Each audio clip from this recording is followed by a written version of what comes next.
Let's talk about the Vaticanus. This was found, as it sounds, in the Vatican. Was first recorded in the Vatican Library in the year 1475. There is no record of it prior thereto.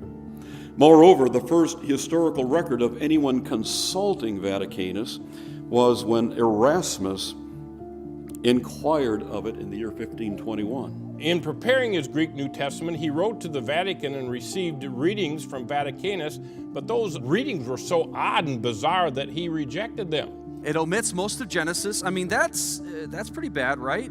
Genesis is a pretty important book.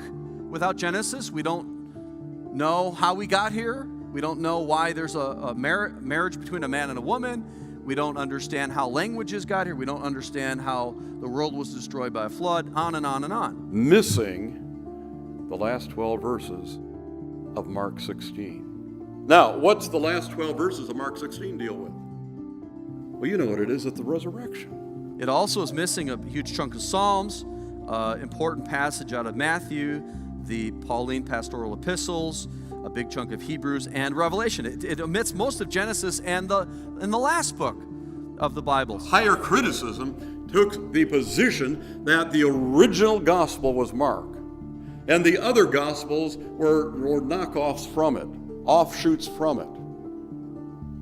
And the premise is the real gospel, Mark, does not have the resurrection. So why are we using that as one of the backbones of the modern English versions? Did you know that the only two manuscripts in the world that are missing the last 12 verses of Mark are Sinaiticus and Vaticanus? Even the other Alexandrian manuscripts have them. Vaticanus now has a very strange appearance. When you look at it as a sort of manuscript expert, although you know that people tell you that it's a 4th century manuscript, it actually looks like a 15th century manuscript. And there's one very simple reason for that, is that almost the entire text has been overwritten by a 15th century scribe. Not only that, he's added in 15th century decoration, titling, and so forth. So it has a very strange appearance. There are clear signs of Vaticanus having been overwritten in the 10th, 11th, and completely overwritten in the 15th century. Meaning it is virtually useless from a paleographic, that means a study of writing, or of critical origins. It's not best by any stretch. You cannot know what the Vatican manuscript originally said. I have an exact facsimile copy from the Vatican, and I love a portion in Hebrews. There's a scribal note right in the column, and it says, "Fool and knave, leave the old reading."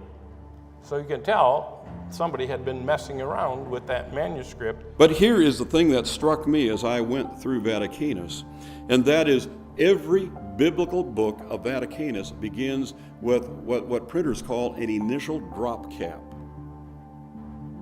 You say, what's that? Well, it's a large letter at the beginning of a book, of a document. Many Bibles, today my Bible has a drop cap at the beginning of every chapter. But these are fancy, full-color drop caps that are, when you look at it carefully, it's integral to the text. That is, they were produced at the same time that the text was produced, was copied. What's the problem with that? Drop caps were not invented till the Middle Ages. And I would say again, why is this the backbone? They say it's older, there's big dispute on that. They say it's better, it's not.